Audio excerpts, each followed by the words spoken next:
Live from Sydney, I'm Paul Allen. This is Insight, where we dive deeper into the stories that matter with crucial context and sharp analysis.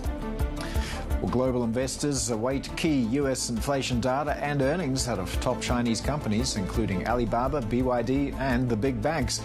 With the bull market in China charging on, we discuss whether bubble fears are warranted with Bank Julius Baer China strategist Richard Tang. Xi Jinping called it the dragon elephant tango. The diplomatic dance to normalise India-China ties reach a crescendo, with Prime Minister Modi set to meet President Xi this week in Tianjin.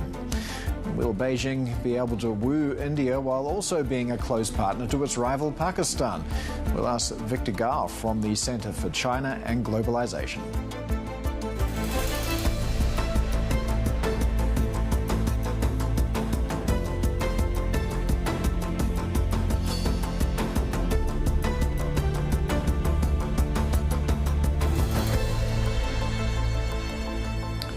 Chinese President Xi Jinping's closest international allies, including the leaders of Russia and India, are gathering in Tianjin this weekend for China's biggest diplomatic event of the year. The Shanghai Cooperation Organization Leaders Summit will be followed next week by a rare military parade in Beijing. Our Chief North Asia correspondent Stephen Engel joins us now from the Chinese capital. So, Steve, what are we looking for from the SCO gathering? Well, obviously, Xi Jinping will use this as a chance to show some solidarity among some key allies, of course, that being Russia, but also increasingly India as that rapprochement continues. I'll talk about that a little bit more in a bit. But also Iran leader will be on stage, the Turkish leader will be on stage, as well as some of the other observing nations of the 10-member SCO. But if you broaden it out, it's actually about 26 nations of observers, members, and partnerships. And again, that Indian-China détente is really growing, obviously, in the face of some of the accusations coming from the United States over India's purchase of Russian oil. In fact, some U.S. officials have called the war in Ukraine Modi's war because of the crude oil purchases from Russia by India.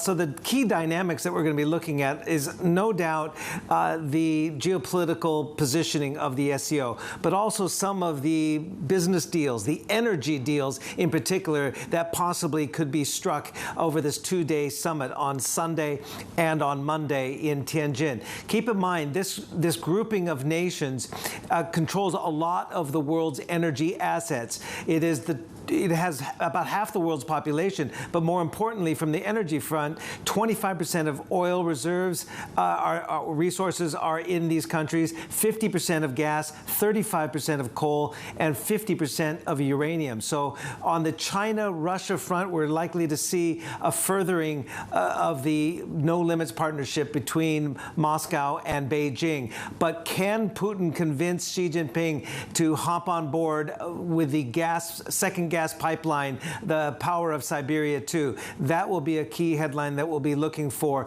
Already, the Power of Siberia 1 is at capacity. And also, will Putin be able to sell Beijing on further LNG exports to China to meet China's gas needs? But the big story that I'll be looking for is how much further will India be buying crude oil from Russia? Because, again, that's what's really caused this consternation between Washington and New Delhi after really decades and previous U.S. administrations working hard to build that relationship with New Delhi to counterweight the rise of China's power. Steve, you point out that a lot of the SCO members do have a lot in common, particularly around the energy theme. But if you run your eye over that group and some of the other nations and leaders in attendance, some of them have also fought active military conflicts against each other in pretty recent history. I mean, how homogenous is this group? How united can they be? Well, that's a very good point, because in years past, the SCO has not been able to find a very strong, cohesive voice. It's been around since 2001, 24 years, but again, it hasn't found that common solidarity among its members and partners and observers because of some of those conflicts you just said. Look, Modi and India has been walking the geopolitical tightrope for quite some time, and 5 years ago there was a border conflict between India and China. They're trying to bury those differences because of the perceived threat that they are seeing coming from the United States. And in fact, we have this scoop in the last 24 hours of Bloomberg essentially reporting that Xi Jinping wrote New Delhi a letter in March, essentially testing the waters to see if New Delhi was ready for détente and rapprochement. And it looks as though, given the backlash we're seeing in Washington towards India, that perhaps this will be a chance for Modi and Xi Jinping to further that the bridging of the differences, to the rapprochement. This will be Modi's first visit to China in 7 years, and it will be likely a very momentous one. Will they be able to have a cohesive final statement after those 2 days of the SCO? Will they be able to bridge those internal differences to have a common voice? That will be key as well. Yeah, it's going to be an interesting weekend there. Our Chief North Asia correspondent Stephen Engel in Beijing, and we'll have more on the SCO a little bit later in the show. Well, China's key summit comes as investors ride a $1 trillion stock rally. Chinese equities are set for a fourth month of gains. The CSI 300 index is up more than 20% from this year's low. And the market debate over the bull run is also intensifying. Morgan Stanley flagging that overheating signs are sporadic but not yet prevalent. Goldman Sachs, for its part, is much more bullish, saying the liquidity-fueled rally has room to run despite near-term profit-taking pressures. Meanwhile, shares of Chinese homegrown AI chipmaker Cambricon also under pressure today. The company is warning investors about elevated trading risks after its shares more than doubled in just 1 month. All right, let's get some more on China markets now. We're joined by Richard Tang, China strategist and head of research, Hong Kong at Bank Julius Baer. Richard, thanks so much for joining us. I'm just wondering, when you run your eye over the rally that we've seen in Chinese equities, are you seeing any signs of overheating? I think we're very far from a bubble. I'll give you a few numbers. First, if you look at the margin financing balance, true is already over 2 trillion RMB, but if you put that as percentage of market cap, is 2.5%. If we look back to 2015, we are having a number of 4.5% or 5% something. And if we look at the valuation of the markets, the Hang Seng Index trading at 11 times PE, the CSI 300 Index trading at 14 times PE, and that's still very low relative to SPX, for example, which is trading at 22 times. So all I'm coming with is that we are far from frothy. We look at the number of new account opening is only ticked up a little bit. I think a lot of the more bearish investors generally say that, oh, why would the market rally despite a softening economy? We are constructive on the market, less on the top-down basis, but more focusing on the strengthening bottom-up arguments. If we look at the margin of these Chinese companies, they are improving. True, the softer economic backdrop definitely feeds through to resulting in softer revenue growth. If you aggregate all the numbers of the Chinese companies, the revenue growth is close to 0%, but we are seeing margins starting to pick up, and we think that's a result of cost efficiency. We think people are spending less money on advertising, etc. So that is definitely showing some fundamental support to this rally, and we think even though in the near term we would not be surprised for a pullback, we think the Chinese markets will have more to go. Okay, so far from frothy, no pullback in sight. Does that mean that you add to positions in these circumstances, or do you need to be selective? And if so, what are you looking at?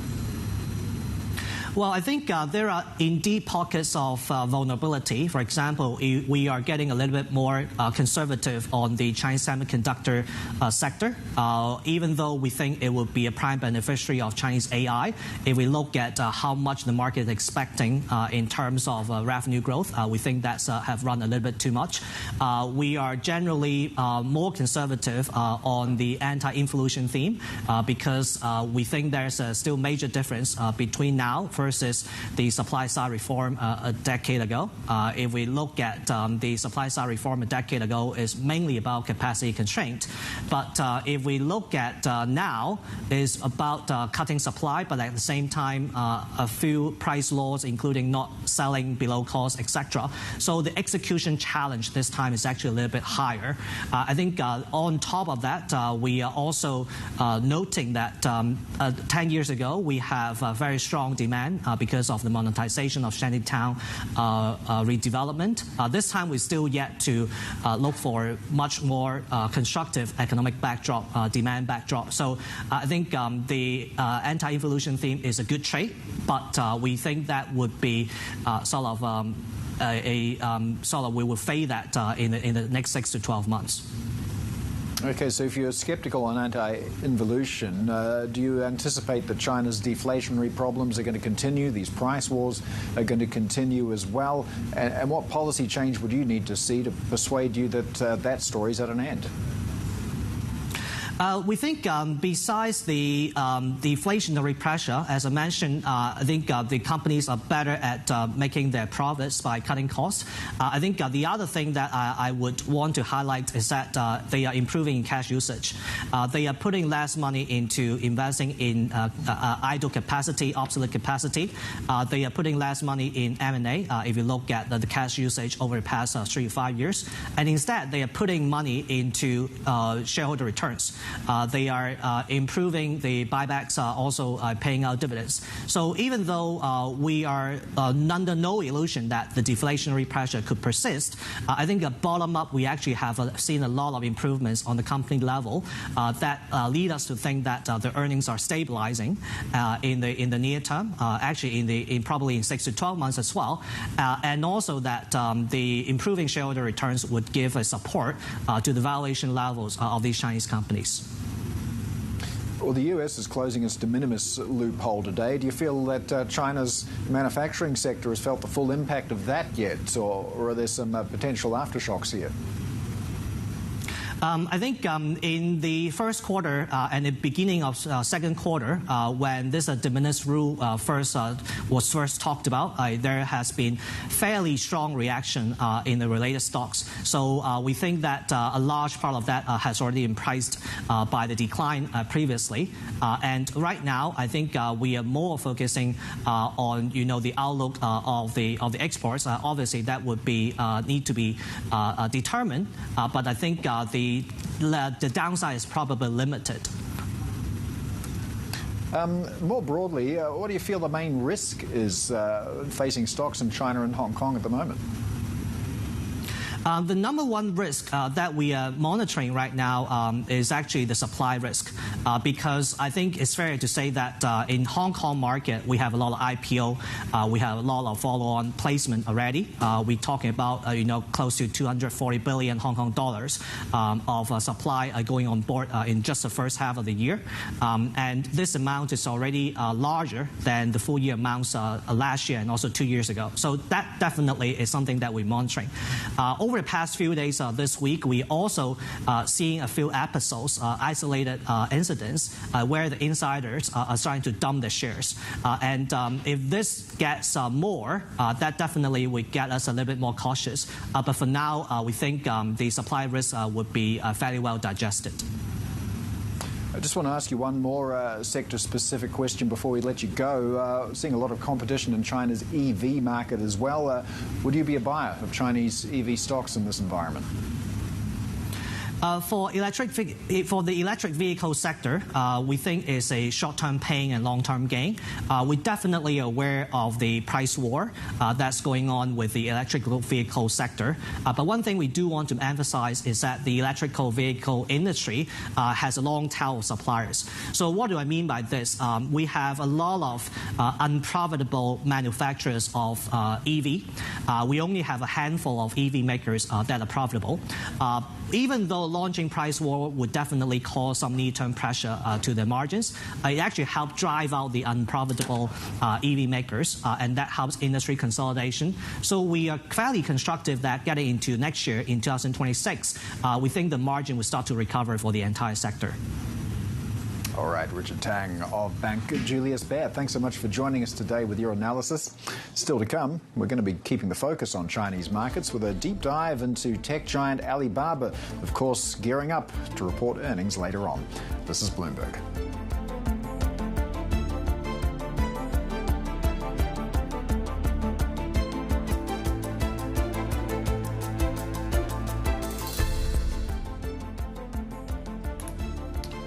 All right, let's take a look at Chinese tech stocks. Investors awaiting earnings later in the hour from Alibaba. Of course, this sector dealing with some intense price competition at the moment, particularly in the food delivery services area. We're expecting the earnings from Alibaba to follow this trend we've seen of losses due to what's being described as irrational competition in the food delivery sector. We've already seen a bit of a re-rating for some of those other names in the space, including Meituan and JD.com. As we await those numbers, though, Alibaba in positive territory, better by a bit more than 1%. We're seeing gains for Tencent and Baidu as well. The broader Hang Seng Tech Index better by 0.75%. And traders are going to be scrutinising, as I said, Alibaba's results across those its key food delivery business, also its investments in AI development. For more, let's get to our Bloomberg Intelligence senior analysts, Rob Lee in Hong Kong, Catherine Lim in Singapore. Catherine, I want to start with you, and let's talk about Meituan, already warning that it's going to sacrifice profits this quarter to defend food delivery share. So how exposed is Alibaba to this prolonged subsidy war? Well, Paul, Alibaba is one of the key, fighters in this battlefield, I will say. We're going to actually see it coming through from their results today. It's not just Alibaba, Meituan, it is also JD.com. So the three of them remains in a very, very tight fight. And this is likely going to continue beyond third quarter because there's a lot that now hinges on just stimulating consumption and what they are doing, all the perks and the user incentives, including that for merchants, that's all contributing to stimulating consumption. So can stronger take rates from Taobao, Tmall as well really offset the pressures that we're seeing there? Right. Great question, Paul. Again, let's not forget that JD.com is also in a very tight fight with Alibaba when it comes to the discretionary side of things. I think if we take a step back, when it comes to what the competition currently involves, there is on-demand delivery that's included as well, and that actually includes discretionary items like subsidized home appliances, electronics goods, etc. All three firms are actually engaged in that and trying to bring the best of services to the customer so that they can be more sticky to each of their platform. So, the e-commerce business and competition, it's all integrated right now. Really hard to actually quite split it up into food, delivery, and e-commerce. But Alibaba is going to make sure that, its dominance in this place is being felt through the rest of the year and possibly into 2026. Yeah, and speaking of 2026, what's the risk that this is going to drag down group margins into the next financial year? I think really, as we look at China consumption right now, in the course of the last 1 week, companies have highlighted that, even third quarter to date, in August, sentiment has been weak. There's a lot of bets right now on the new stimulus measures that's just been announced, particularly when it comes to the consumption loans, service sector, business loans. We're going to actually see how that actually helps spur, businesses as well as consumption. more importantly, incomes. Now, if that continues to actually, stay weak in 2026, I do believe that, the e-commerce platforms will continue to do what they can to actually help drive spending within the country. Rob, I want to get to you now as well. When those Alibaba numbers drop later on, what are you going to be watching for from the company on the AI front? Okay, Paul, I think what you said a moment ago, you hit the nail on the head. I think for this set of results, not just in e-commerce, but also the cloud business, the focus of investors is really going to be on the margin. Because as Catherine's explained, despite the subsidies that are coming through from the government on the consumer side, which in theory should support or boost Alibaba's top line, there's a lot of margin pressure, a lot of rampant competition, as you just discussed. But the same is also true on the cloud side, because that's an intensely fragmented and competitive market in China. And if you remember back to the last set of quarterly results, they actually missed margin expectations in cloud. So on the positive, I think you'll see a slight acceleration in the top line growth, driven for obvious reasons by AI-related demand, but a question mark is going to be on those margins. And then also just taking a step back, obviously Alibaba earlier this year was one of the top performing larger Chinese tech stocks, driven more by boosting sentiment on the back of AI. But I think the reality is this remains an e-commerce focused company. Based on our analysis and stuff we've published on the terminal, even if we did see some upside on cloud, such a small part of their business in terms of bottom line contribution, it's not big enough to move the needle there. Also on the AI front, we've been closely tracking this huge rally we've seen in the Chinese AI chipmaker Cambricon. Stocks down today after the company itself issued a warning about the elevated stock price. So what's your take on that company? Is all this bullishness justified? I think on fundamentals, as we said, China's pushing towards technology self-sufficiency. We've seen this ongoing saga on the NVIDIA H20. So obviously companies like Huawei and Cambricon are very well positioned to service the rising internal demand within China to supply these AI accelerators. Whether that justifies the stock rally and the sort of euphoria that has driven the stock, parabolically, really.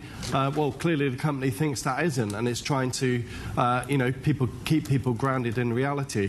There have been some comparisons between Cambricon and NVIDIA, which in very broad terms are correct, but this is a much, much smaller business. If you look at its bottom line profitability on consensus numbers, I think they're forecast to, in US dollar terms, to deliver about $240 million US dollars in net income. That is a fraction, a drop in the ocean compared to NVIDIA. And also in terms of their technology competence, things are improving at a rapid rate, but I think most people in the industry, including in China, would agree that NVIDIA is likely to remain the technology leader for the foreseeable future. All right, Bloomberg Intelligence senior analyst Rob Lee and Catherine Lim there. I want to check in on the Indonesian rupiah. It is extending losses. It's now heading down to the lowest in 3 weeks. We have heard from the central bank saying it's going to continue monitoring market movements closely and respond accordingly after this latest move. The government has already decided to push back its monthly state budget briefing to September the 3rd. It's also delayed a national meeting on inflation and has not given a new date for that. At the same time, there's thousands of protesters clashing in Jakarta at the moment, throwing stones, setting off firecrackers. It is the second major protest in Jakarta this week, and that's being fueled by increasing public anger over a hefty allowance for lawmakers. Let's take a look at how other Asian FX are tracking at the moment. Things are going a little bit sideways right now. We've got the yen just a shade under 147. We are, of course, counting down to that crucial piece of data coming out of the US a bit later on. It is the PCE number for July. This is the Fed's preferred inflation gauge, seen holding steady 2.6% on year. So that number going to inform to a large degree where next for the Fed. Still to come, how the current warming relations between New Delhi, Beijing, culminating in a China visit this weekend. that has happened. Just to put it, that this is not something which has been, this is like a complete pivot. There's a misunderstanding here. This idea that somehow China can stand up for India against the United States. They're both part of the global south, even though that's an awkward term, So there are lots of things which make them natural allies. In the Asian order, they're bound to clash to some degree despite economic interdependence. The question for India is, will it turn to BRICS? Because BRICS is the entity that is the heavyweight here in the room.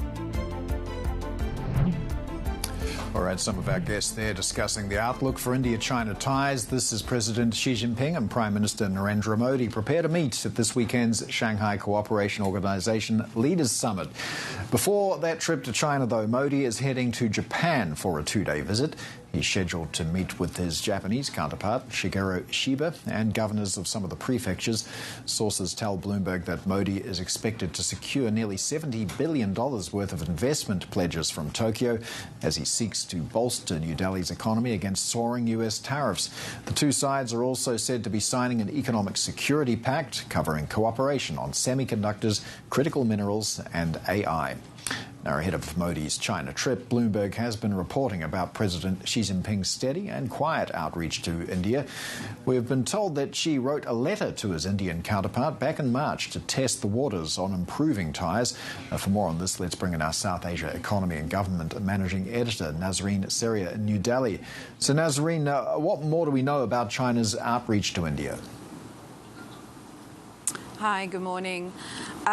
We saw, quite early on, this is during the time when the US was ratcheting up its trade war with China. We saw President Xi making a quiet outreach to India. This is what our sources are telling us. They've started towards the end of last year, already easing the border tensions. But from New Delhi's side, it wasn't really until June that they started to invest more effort into patching up the relations with China. And in June, the context at the time was that, the trade talks between India and the US were hitting some hurdles. And we also had the Pakistan conflict with India that had just ended. And we had an unwelcome intervention from President Donald Trump from New Delhi's side. They viewed his intervention in the Pakistan conflict as something that they disagreed with, and we started to see tensions growing between New Delhi and Washington, and it was during that time that we saw India and China starting to take more concerted efforts to try and improve relations, and we've really just seen an acceleration that is culminating this weekend in Prime Minister Modi's first visit to China in 7 years. He'll be meeting with President Xi Jinping for a bilateral, and we've seen, his top officials going out to China and, holding talks on several factors, key among them being the border issue, but also, ways in order to improve trade and investment between the two countries. Yeah, tell us a little bit more about the analysis around the timing of this. Why is India keen to patch up ties with China now? Yeah, the timing is very interesting, and we have the U.S. tensions with India starting to really impact its economy's outlook. India is the fastest growing major economy, and we had this week Trump imposing 50% tariffs on Indian exports to the U.S. The U.S. is India's major export market, so there definitely this will be damaging, especially for Prime Minister Modi's plans to make India a manufacturing hub. So, we are seeing a more effort. I mean, the Japan trip as well that Prime Minister Modi is embarking on today is a way of finding relations, building stronger relations with friendly nations, and also patch up ties with countries like China. So India imports a large quantity of its imports from China. It relies heavily on some of its key industries like electronics, pharmaceuticals. All those inputs come from China. Maintaining those investment ties and those trade ties are very important. So from India's perspective, it does not make sense to continue border conflicts, to continue tensions with China at the same time that its relations with its biggest export partner, the US, is starting to sour. And also from an economic point of view, maintaining soldiers and militaries on the borders is costly. And so for both sides, with other strategic objectives in mind, they are looking to ease those tensions and focus on the economic relations that they need to strengthen. All right, South Asia Economy and Government Managing Editor Nazreen Syria in New Delhi. Well, let's get some more on the regional political dynamics. We're joined by Victor Gao, Vice President of the Center for China and Globalization, joining us now from Beijing. Victor, thank you so much for your time today. I'd just like to start by asking you how you'd characterize the China-India relationship at the moment and how you see it evolving over the coming weeks. Thank you very much for having me. Prime Minister Modi of India is coming to China very soon, and he will be warmly welcomed. And I think it is widely expected that China leader Xi Jinping and Prime Minister Modi will have a sideline summit meeting in Tianjin. The fact that Prime Minister Modi is not coming back to Beijing for the September the 3rd parade is a little bit of a pity, but I think his visit to China will really restore momentum to China-Indian relations. Now, I personally have coined the term that both China and India are the two only superpopulations in the world, meaning each of which has a population above 1 billion people. In that sense, both China and India have tremendous amount of responsibilities for their own people, for each other, as well as for mankind as a whole. Now, it is true that we have this border dispute between China and India, but the border dispute in the eastern section was largely due to the fact that this McMahon, a British working with the British Indian Empire, drew a line, and India wants to have that line being recognized as China-Indian border. China will never allow that to happen. So both China and India need to work together to use all the courage and wisdom between us to solve the border dispute. If we can do that, then potentials for China-Indian cooperation will be unlimited. Because right now, the size of the Chinese economy is almost 5 times as big as India. And China is much more advanced in technology, in manufacturing, you name it, across the whole range of things. And China-Indian cooperation can really enable India to fully leverage on the advanced industrial output, for example, that China is well known for, and accelerate India's development in the coming years and coming decades. So I'm very optimistic about China-Indian cooperation in the coming years and decades if both China and India really put the territorial dispute behind us. Yeah, there's plenty of upside to normalizing relations, but that point you make about the territorial dispute is an interesting one, and there's another player in all of this as well, and that is Pakistan. And of course, India found that China offered military hardware, also support to Pakistan during the border clash, well, during their clash earlier this year. Now, Prime Minister Modi campaigns on a very nationalist platform. What are the challenges for him in trying to normalize relations with China when China backs one of India's biggest rivals in the region? Well, first of all, China and Pakistan have enjoyed ironclad friendship and brotherhood and sisterhood for decades. and the close cooperation between China and Pakistan is not targeting against India. However, on the Chinese side, we have no reservation in sharing our best technologies and equipment, hardware, software, with the brothers and sisters in Pakistan. Now, for really achieving lasting peace on the Indian subcontinent, Pakistan and India need to come to terms with their own territorial disputes. And the root of the problem is still the territorial disputes. And the root cause was created by the British rulers of the British Indian Empire. So I hope between India and Pakistan, they will demonstrate enough courage and wisdom. Between China and India, we will demonstrate our enough courage and wisdom to get to the bottom of the territorial disputes, not through war or military confrontation, but through peaceful negotiation and diplomacy. And if we can really resolve these territorial disputes, then I think there will be lasting peace on the Indian subcontinent, between India and Pakistan in particular, to the west side of that subcontinent, as well as between China and India, more or less to the northeastern part of that subcontinent. Well, President Xi has been on a fairly broad diplomatic charm offensive since the election of President Trump in the United States. And in terms of the India relationship, already talking about what's being described as a dragon-elephant tango, which is it's a very close and very passionate dance. So to what degree do you see China capitalizing here and offering an alternative to the rather blunt diplomatic approach of the Trump White House at the moment? Well, first of all, with or without the United States, China and India need to do the right thing to put the territorial disputes behind them and restore normalcy in their bilateral relations.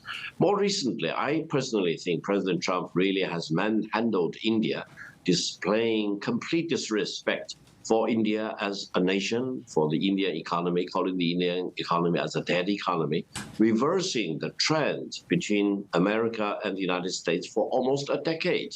And that really is a major blow to India. And China wants to make sure that in facing up to the maximum pressure from the United States by launching this global tariff war, China and India actually have lots of things that we can coordinate. And we can actually look at the maximum pressure from the United States and come up with our respective different tactics to deal with that, but not by second-guessing China and India, but by coordinating our acts together, especially, for example, within the SCO framework or within the BRI framework, etc. Many occasions, bilaterally as well as internationally, China and India, facing up with the maximum pressure from the United States for the trade war, are in the same boat, and we are on the same page. Now, China is not to be blamed for this rare opportunity of real substantive rapprochement between China and India. I think President Trump should be blamed because of manhandling of India. And for India, because it suffered about 200 years of colonial rule by the British, they care about their national pride, probably more than many other countries in the world. They want to be treated as an equal with full dignity and decency. And the way President Trump is handling India is exactly the wrong way to deal with a country like India, with great history, great civilization, very large population, and eager to move up the economic ladder. So this is the reality we are faced with. And for the United States to order that India should not import oil from Russia is completely unreasonable, because it is the United States which keeps buying oil and uranium and many other things from Russia. How can they ask and demand other countries like India not to do things that the United States is doing by itself? The US is currently India's biggest trading partner. China is number 2. Do you foresee a scenario where those positions could be reversed? And what are the areas of economic cooperation that could be explored between India and China? Well, I think if we can put this territorial dispute behind us, and this is a big if, I think China and India can really cooperate across a whole range of things. For example, building up connectivity, railway connection, highway connection, and transmission of power from China to India. China has a surplus, abundance of electricity, whereas in India, especially in the northern part of India, they have a huge shortage of power, which actually holds back the potential in industrialization and urbanization in India. China is the leading country in connectivity, and India still need to significantly improve their road connection, railway connection, you name it, so China can apply its resources and expertise and know-how to India, helping India to accelerate. Now, without the Chinese involvement, India will keep developing, but if China and India can cooperate, I'm sure India will achieve much more rapid and higher quality development and industrialization and urbanization in a shorter time. And I think this is exactly what the people in India need, a faster rate of development to really push to the forefront of the League of Nations in the world. Mm-hmm. You've been speaking about the need to address these border disputes between India and China, also India and Pakistan, but there's another border dispute as well that I wonder if there is a role for China in resolving, and that's the one between Russia and Ukraine, considering the close relationship between China and Russia at the moment. Why is China not taking a greater lead here? Well, I think from day one, when the war broke out back in February 2022, China has always been doing the right thing. That is calling on both Russia and Ukraine to stop the fighting, to de-escalate, and to resolve whatever problems there are between Russia and Ukraine through peaceful means. China has never changed their position. China has been calling on Ukraine and Russia endlessly, urging both of them to stop the war. China does not have a vested interest in the war, as many other countries may have, and China refuses to sell any weapon to either Russia or Ukraine in the belief that they do not need more fuel to be poured onto the fire in the war, and China wants to really do its utmost to help bring the war to an end. I think what China has been doing since February 2022 has been the most honorable thing any country can do. And the fact that China is not a party involved, is not assisting Russia in supplying weapons of any kind to Russia, is really well recorded. And I think China is very pleased by this honorable role it has been playing. Now, for example, the so-called face-to-face meeting between President Putin and President Zelensky may actually stall. And I hope it will proceed and lead to a peace treaty between Russia and Ukraine. But if they run into any problem, and if Europe cannot resolve that in the absence of the United States, and if President Trump keeps changing from one position to another, etc., maybe there will be a time when both Russia and Ukraine and European countries will need to engage China in a more substantive way.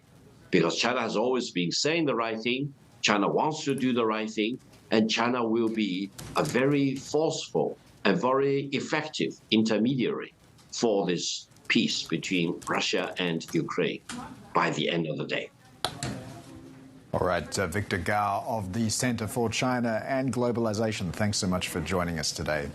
Let's take a look now at the Indian markets, how they're tracking just a couple of minutes after the open. Modest risk on sentiment today. We've got the Sensex better by about 1/5%, a similar story for all the major markets. The rupee still hovering around those record lows. It's going to be an interesting day in India as well, because Reliance is going to be having its keenly watched annual Investor Day as well, which is often entertaining and provides some pretty good commentary as well. And we'll talk about that coming up. Of course, Mukesh Ambani is set to address shareholders at the annual investor gathering. We're going to look at what to expect from that address next. This is Bloomberg.